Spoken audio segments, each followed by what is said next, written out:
8h20. Saia do impedimento.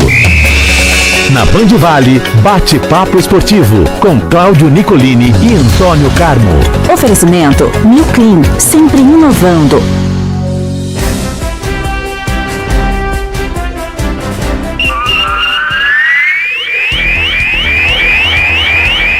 Hora de falar de esportes aqui em Primeira Hora Regional. Muito bom dia para você. Hoje, 24 de dezembro, véspera de Natal, para você que nos acompanha aqui em áudio e vídeo no YouTube da Band Vale, também no dial do seu rádio em 102.9. Muito bem-vindo. Eu sou o Conrado Balucci e aqui comigo para falar de esportes, a enciclopédia do futebol, Antônio Carmo. Bom dia para você, Carmo.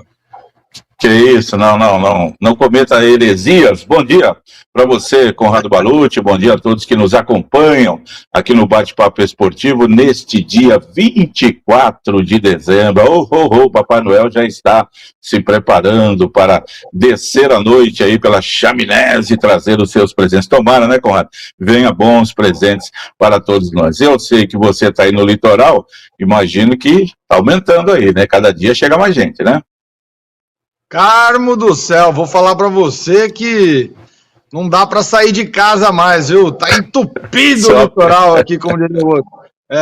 Quando o mercado vira 24 horas, a gente finalmente percebe que a gente entrou na temporada, que não é isso que tá acontecendo. Um sol pra cada um e as vias todas entupidas. Então você que deseja vir pro litoral norte, seja muito bem-vindo, mas olha, tá cheio Paciência. De gente aqui, viu? Já não colocou o peru, né, para marinar, Carmo, para mais tarde? Não, o peru tá muito caro, né? A gente coloca um Chester, que é um pouco mais, né? Fica mais em conta nessa economia terrível que a gente tá vivendo, aquela coisa toda aí. Então a gente vai seguindo aí realmente para quem vai pro litoral é melhor, pelo menos esse sol todo dá para aproveitar. Deus ajude que não tenhamos mais chuvas fortes, como já tivemos aí semana passada, para que o pessoal possa aproveitar. E como foi bem dito aí pela policial rodoviária que conversou com Duda Vasconcelos agora há pouco, aí toda a paciência, vamos devagar, porque viajar, ir é bom, né, Conrado? Mas voltar é melhor ainda. É melhor, com certeza. Carmo, vamos entrar nos nossos esportes, que agora, final de ano, não é só de fute-fralda, fute-panetone, que vive o esporte nosso aqui de cada dia. Falando aqui do nosso esporte regional, primeiro começando pelo basquete, a gente já tinha dado uma pincelada aí na dificuldade que o São José Basquete teria de enfrentar o Pinheiros, líder da NBB, e não deu outra, né? Vitória do Pinheiros, 98-83, 15 pontos de diferença, e só foram 15 porque no último quarto o Pinheiros tirou o pé, São José fez 27-18, conseguiu encurtar, porque senão a traulitada era maior, mas também resultado esperado por todos os joseenses, né? O Pinheiros realmente é uma máquina, lidera, e o São José faz uma campanha muito honesta, né? Muito boa, inclusive, está em 7º lugar. Boa. Né, Carmo? Como que você viu aí esse jogo? A campanha tá boa. O Pinheiros é a grande surpresa do campeonato, inquestionavelmente. Pinheiros chegou e cogitou a parar com o seu time de basquete principal, fortalecendo apenas a base. O Pinheiros é uma base muito boa lá do clube e tal, aquela coisa toda. O pessoal que joga no ginásio Henrique Vilaboim, lá nas dependências do Pinheiros, na capital paulista. E o Pinheiros, há uns 2 anos, falou, vamos acabar com o basquete, porque dá muita despesa, não está valendo a pena, aquela coisa toda. Mas continua ali fazendo um trabalhinho simples, e para esse ano, o Conrado, o Pinheiros trouxe o Gustavinho de Conte, que, técnico campeoníssimo, surgiu no Paulistano, foi muito bem no Flamengo, ganhando a NBB, e foi técnico da seleção brasileira. Ele foi dispensado da seleção brasileira agora, faz 1 ano mais ou menos. E ele veio para o Pinheiros naquela de fazer, vamos fazer um trabalho de renovação, aproveitar a molecada e vamos fazer um bom trabalho. E esse trabalho está dando resultado. Ontem foi a 12ª vitória consecutiva do Pinheiros. Ele tem 2 derrotas no campeonato. Ele perdeu para o Paulistano, no clássico, né, local ali, a rivalidade, como tem Nacional e Juventus no futebol, tem Paulistano e Pinheiros no basquete, e ele perdeu, e ele tinha perdido na 2ª rodada para Franca, atuando em casa, atuando em São Paulo, né? Ele não se esperava muita coisa, mas de repente o Pinheiros desandou a ganhar de todo mundo e lidera junto com o Flamengo com 2 derrotas apenas a competição, 17 jogos, 15 vitórias, 2 derrotas e 12 vitórias consecutivas nos critérios de desempate. O Pinheiros lidera à frente do Flamengo. O Pinheiros ganhou do Flamengo, por isso, né, é o primeiro confronto. O primeiro critério de desempate entre 2 times é o confronto direto. E no confronto direto, Pinheiros bateu o Flamengo no primeiro turno, jogo realizado em São Paulo. O segundo turno, obviamente, será no Rio de Janeiro. O Flamengo ontem conquistou uma vitória dificílima, bateu o Minas, atual vice-campeão do NBB, por 87 a 85, lá em Belo Horizonte. E no jogo do São José, você falou bem, o que descachou a brincadeira lá, o Conrado, foi o segundo período, em que o São José tomou 27 a 13, 14 pontos. Como ele já tinha tomado 7 no primeiro, tomou 21. Aí, no segundo período, equilibrou 25 a 22 para o Pinheiros, e depois São José ganhou 27 a 18, né? Conseguiu abrir ali 9 pontos. Tirou a diferença de 9 pontos, por isso perdeu por 15 pontos, 98 a 83, e não permitiu a contagem centenária para o Pinheiros. Você sabe que no basquete, né, o Conrado, o time, quando está chegando ali com 90 e poucos pontos, a torcida começa a gritar 100, 100, 100, porque no basquete do Brasil, porque lá na NBA, por exemplo, o time que não faz 100 pontos está fora do campeonato. Lá é 120, 130, 140, é totalmente diferente. Tem mais tempo de jogo e é um esporte, o basquete da NBA é diferente. E aqui no Brasil, quando um time está se aproximando do 100, a torcida fica ali, 100, 100, 100, e o adversário fala, de 100 eu não perco. É como no futebol. Até 4 você aceita, perder de 4 a 0. De 5 já vira gozação. Aí já é palhaçada, né? Aí, não, tomar quinto gol não tomo, não. 4 a 0 tá bom. E aí, o São José conseguiu se segurar e não tomou o 100º ponto. Pinheiros ficou a um lance de fazer 100 pontos, ganhou por 98 a 83, segue na liderança. Mas como você bem disse, o São José faz uma campanha boa, uma campanha acima até daquilo que eu imaginava para esse meio de campeonato aí, Conrado. São José é o 7º colocado, ele em 17 jogos tem 10 vitórias, 7 derrotas, uma campanha bem regular, né, na competição, acima de Bauru, acima do Mogi, acima do Paulistano, acima do Fortaleza, né, times que vieram com mais pegada aí, com mais condições de fazer um bom trabalho. Bom, agora o São José dá uma descansada, todo mundo volta a jogar no dia 27, recebendo União Corinthians, né, em São José dos Campos. Mas foi um resultado normal, vamos ver o São José nessa sequência do campeonato. O pessoal briga para ficar entre os 8. São José está. Quando termina o primeiro turno, né, são 20 clubes, tem time que já fez 18 jogos, o Vasco, o Rio Claro, o Osasco, o Pato, o Bauru, o Paulistano. O São José fez 17, já fazer 19 para fechar o primeiro turno. Quando termina o primeiro turno, tem aquela Copa Super 8, né? Pega os 8 melhores e o pessoal vai para o mata-mata aí, que é um torneio que separa o primeiro turno do segundo turno da competição. São José está nessa briga aí.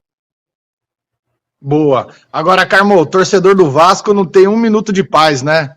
Se não é no futebol, aí você vai pro basquete, vê o Flamengo liderando, o Vasco é o último, mas nem no basquete os caras conseguem ter um respiro, né, Carmo? Impressionante.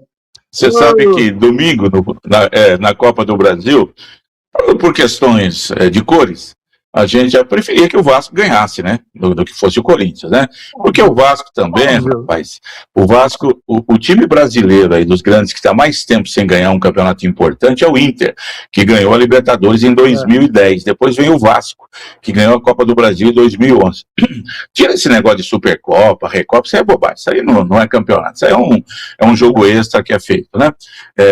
E campeonato estadual, não vale tanto assim aqui para os grandes de São Paulo, do Rio, do Rio Grande do Sul, de Minas Gerais. É meio que obrigação. Ganhou, tá bom, perdeu, vamos lá. E aí o Vasco, né, está 14 anos sem ganhar uma competição importante, foi a Copa do Brasil em 2011, título conquistado contra o Coritiba. O Vasco, né, nem chegando em final e tal, eu vi até a declaração de um torcedor vascaíno dizendo: nós precisamos acostumar primeiro a chegar em final. Porque a gente chegou na final assustado. O que é final, né? O Vasco chegou na final contra o Corinthians. E aí perdeu. Pois é, a situação anda ruim pelos lados de São Januário. E aí você falou do basquete, o Vasco nem ia disputar o campeonato de basquete, aí o Léo Figueiró, que acho que até saíram do clube lá, ele pegou o time, juntou ali, fez ali uma arrecadação, pegou o pessoal, vamos fazer aqui uma peneira, juntou um pessoal e foi para disputar o NBB. Não podia dar certo. A gente fala sempre, né, Conrado? A gente cita futebol. O que começa errado, o que começa certo, corre o risco de terminar errado. O que começa errado, normalmente termina errado. A exceção foi o Corinthians, né? Começou errado e ainda terminou certo. O Corinthians é um caso a ser estudado. Agora, no basquete aí, meu amigo, quem começa errado é o caso do Vasco, que é o lanterna do campeonato, 18 jogos, 2 vitórias, 16 derrotas. Bom, para aliviar um pouco a dor Cruz Maltino, tem o Botafogo, né? Que está uma vitória acima do Vasco, só 3 vitórias.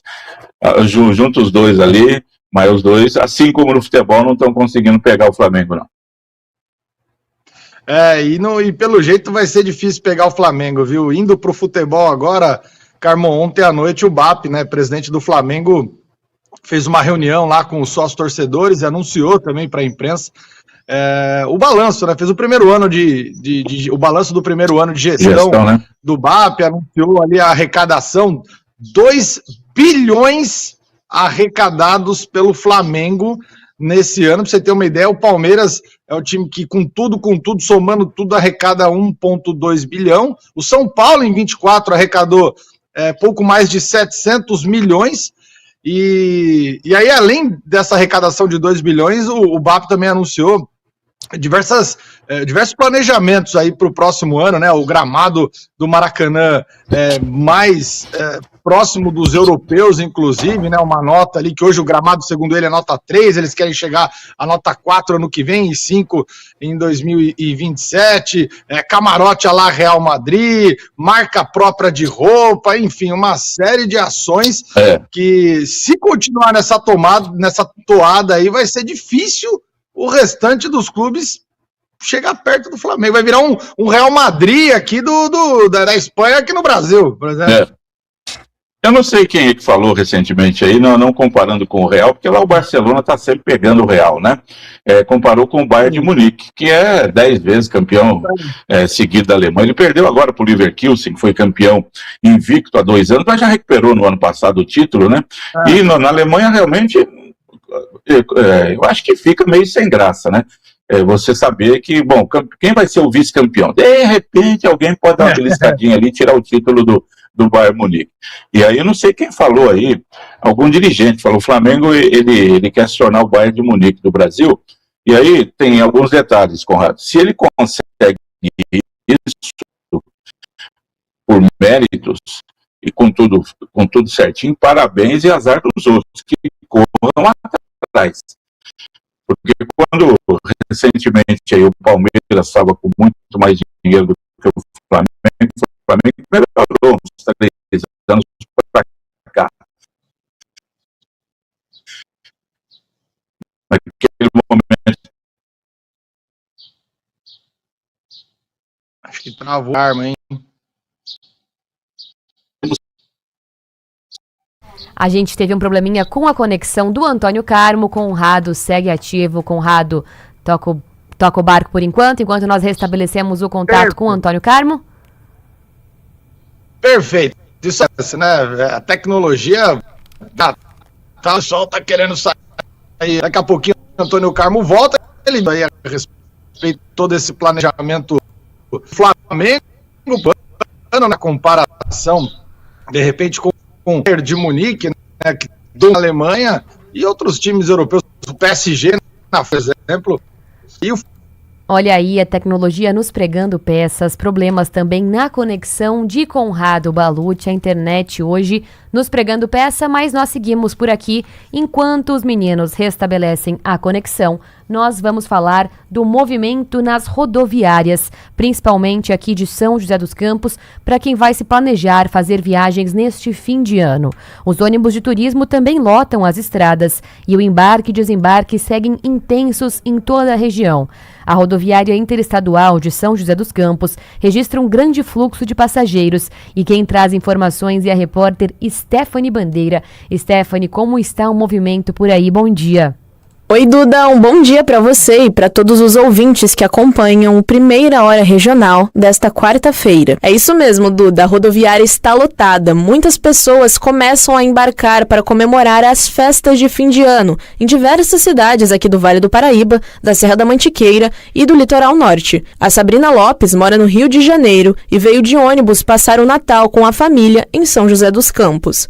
Ela conta que percebeu o aumento de movimento nas rodoviárias e que também precisou se planejar. Fica muito mais lotada do que geralmente, porque eu sempre pego o ônibus do Rio para São José dos Campos e geralmente é bem tranquilo. Precisei me programar com antecedência, mas acabei comprando a passagem só uma semana antes. E acaba sendo bem mais cara do que geralmente é, né? Então, o que geralmente a gente paga R$100, a gente pagou mais de 200 em cada passagem. O Eduardo Freitas também vai viajar de São José dos Campos rumo ao Litoral Norte. Ele explica que prefere viajar de ônibus pelo custo-benefício. Mas outros lugares que eu vou todo ano, que eu vou de avião, nessa época do ano acaba ficando inviável por causa do preço das passagens aéreas, que sobem muito. Eu já vi passagem que eu paguei R$150 por R$3.000 agora, depois do Natal. A rodoviária daqui de São José dos Campos espera um aumento de 30% na procura por passagens no período de festas, isso comparado aos finais de semana comuns. O Daniel Esteves, que é coordenador operacional do Sinart, a Sociedade Nacional de Apoio Rodoviário e Turístico, fala sobre o fluxo médio de pessoas esperadas nesse período de festas de fim de ano. O fluxo médio esperado nesses dias é de 5.000 a 5.500 pessoas por dia, só de pessoal embarcando, sem contar o número de pessoas que transitam ou que vêm ao terminal trazer um parente ou buscá-lo. Então, a média de embarque entre 5.500 a 6.000 embarques e um fluxo médio de 15.000 pessoas transitando pelo terminal. O maior número de embarques está previsto nas terças e quartas-feiras, como explica Daniel Esteves, coordenador operacional da Sinart. Os dias de maior concentração no movimento seria 24 e 25, e na próxima semana, dias 29, 30 e 31. O coordenador também destaca quais são os destinos mais procurados pelas pessoas que vão viajar neste final de ano. Os destinos mais procurados nessa época são as cidades do litoral norte, do estado de São Paulo, cidades do sul de Minas, o interior do estado de São Paulo, cidades do estado do Rio de Janeiro, norte e nordeste do Brasil. E para quem ainda está se preparando para viajar, a recomendação é que comprem as passagens antecipadamente e que chegue ao terminal rodoviário com pelo menos 30 minutos de antecedência, além de, claro, carregar um documento oficial com foto. Stephanie Bandeira para a Rádio Band Vale. Música e informação. 8h38, a internet não vai nos derrubar, estamos de volta com o bate-papo esportivo, Antônio Carmo e Conrado Balucci conosco agora apenas por áudio, o espaço é de vocês, meninos. Obrigado, Duda, voltamos, Antônio Carmo, você falava sobre o Flamengo de Munique, todo o seu planejamento para 2026. A gente falava aí sobre essa situação, né? Do futebol brasileiro e comparando o Flamengo ao Bayern de Munique, eu dizia, para completar aqui o raciocínio, eu diria aquele outro, se o Flamengo está conseguindo chegar num estágio desse, todo o mérito do Flamengo, que passou por momentos terríveis, quando o Bandeira de Melo assumiu o clube, sem dinheiro, devendo, e tinha a velha frase do Vampeta, né? Eu finjo que jogo e eles fingem que me pagam. E agora o Flamengo está numa situação muito melhor, obviamente, e mandando no futebol do Brasil. Passou o Palmeiras agora nesse ano, em termos de arrecadação, até de conquista de Libertadores. O Palmeiras tinha três Libertadores, o Flamengo tinha duas, aí o Flamengo alcançou, empatou, agora passou no confronto direto, aquela coisa toda. E está sobrando dinheiro. O Flamengo precisa ter o seu estádio, precisa parar. A única coisa é que tem que parar de querer mandar no futebol dos outros. Não, aqui não pode jogar porque é gramado sintético, lá não pode porque a camisa é roxa, aí não, mas com todo o mérito dele de contratar, de fazer, de arrumar casa, ter muito dinheiro e poder ser o centro das atenções, aí mérito total para o Flamengo. Só tem que tomar cuidado, a gente vê sempre com aquilo que aconteceu com o São Paulo, né, o Conrado, a soberba. Exato. São Paulo era o time que mandava, quando eles disseram, nós somos soberanos, não tem para mais ninguém, você viu que, né, a vingança foi maligna e rapidamente São Paulo caiu aí na vala comum dos times brasileiros, muito atrás hoje de Palmeiras e Flamengo. Então, tem que tomar cuidado o Flamengo com isso, não querer achar que só tem ele no futebol do Brasil. Como disse Leila Pereira, presidente do Palmeiras, tempo atrás. Então ele vai jogar sozinho, faz uma liga. Só o Flamengo e os 19 times ali restantes jogam um outro campeonato. Teve uma boa sacada, uma boa tirada. Mas temos que dizer aqui que o Flamengo tem todos os méritos, e se o trabalho continuar assim, o Flamengo vai continuar ganhando muito mais do que os outros. É isso. E na contramão, você citou o São Paulo agora, Carmo, o São Paulo, que é a oposição política. O São Paulo tá uma bagunça danada, né? A oposição política do Tricolor reuniu 53 assinaturas, precisava de 50, conseguiu 53 e vai convocar uma reunião extraordinária lá, uma assembleia, e os caras vão tentar impeachment o presidente Casares. Até isso também pode se concretizar lá no São Paulo. O que será o São Paulo em 2026, hein, Carmo? Esse ano nós tivemos no Corinthians o impeachment do ex-presidente lá, o Augusto Melo, né? Augusto Mota, sei lá o nome. Augusto Melo mesmo, tá certo. Melo, né? E agora o São Paulo também podendo ter isso aí, passe a tantas denúncias, corrupção, tanta coisa errada lá de administração no Tricolor do Morumbi, e os conselheiros podendo caçar, então, o Casares, tirando do comando do São Paulo. Isso prova que a coisa está toda errada, São Paulo tem que se reinventar e arrumar a casa. Falando do Corinthians aí, só para terminar também, né, Conrado? Ontem o Fabinho Soldado, que fez um bom trabalho em 2 anos, desconhecido, ex-jogador, né, mas que como dirigente ninguém conhecia, fez um bom trabalho aí nesse período com o Corinthians. Quando se ganha título, você tem que falar que o trabalho foi bem feito, e ele não cuida das finanças, né, não é o homem do financeiro, acabou pedindo demissão, as coisas lá não estavam bem. O próprio Memphis, depois do título de domingo, falou que tem muita gente na diretoria que tinha que pedir o boné embora, mas não era o Fabinho Soldado, não. Ele era um cara bem chegado dos jogadores. Foi embora, e agora a diretoria do Corinthians corre atrás para contratar um novo executivo de futebol. Não tem dinheiro, mas o Corinthians tem prestígio. Paulinho está sendo cotado lá pelos lados de Parque São Jorge, e o Fabinho Soldado está sendo sondado aí pelo Internacional. Carmo, Arrascaeta, Messi ou Maravilha Martínez, que foi artilheiro da Libertadores, atacante do Racing? Esses são os 3 finalistas aí do Rei da América, prêmio promovido pelo El País do Uruguai, e que vai ter aí diversos jornalistas da América do Sul elegendo o melhor jogador da América do Sul em 2025. Arrascaeta, Messi ou Maravilha Martínez? Se você fosse votar, Carmo. Eu dava o meu voto para o Arrascaeta. Pra mim eu também. É um jogador comum, nada de excepcional. No Flamengo, o príncipe Arrascaeta. Nossa, ele foi príncipe, né? Teve algum jogador, o Doval, por exemplo, foi mais do que ele, né? É um bom jogador, né? Até que não tem mercado na Europa, ninguém fala, vamos contratar o Arrascaeta. No futebol brasileiro, tá bom demais, esse é o nível, né? E o Messi, jogando lá nos Estados Unidos, na Copa do Mundo não foi bem, que foi o que chamou mais atenção. Pela seleção da Argentina ainda fez alguma coisa, mas daí, até por conta da competição na América do Sul, a Libertadores ganha, eu premiaria aí o Arrascaeta. Quando a gente tem, viu, o Conrado Balucci, o Dembélé eleito o melhor jogador de futebol do ano no mundo, o futebol, ele está precisando dar uma reciclada, está precisando de mais craque. É isso, perfeito, Carmo. E só parafraseando você aí, se o Arrascaeta é príncipe e Adriano é imperador, Zico, meu Deus, é o criador do universo flamenguista, né? É o Deus Supremo, né? É o Deus Supremo. Carmo, obrigado pelas informações, é sempre um prazer estar aqui tendo aulas e palestras com você. Um ótimo Natal para você, para a sua família, que seja uma noite muito abençoada, e aí na semana que vem a gente está de volta com mais um bate-papo esportivo. Tamo junto, Carmo, obrigado.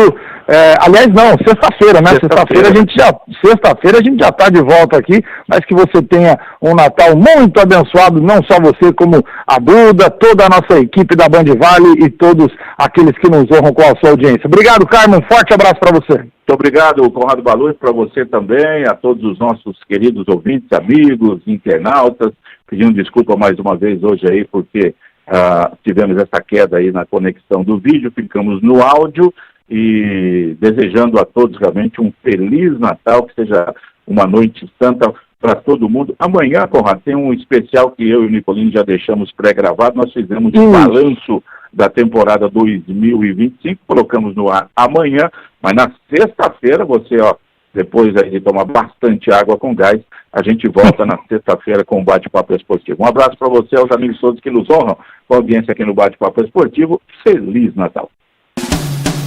Saia do impedimento. Na Band Vale, Bate-Papo Esportivo, com Cláudio Nicolini e Antônio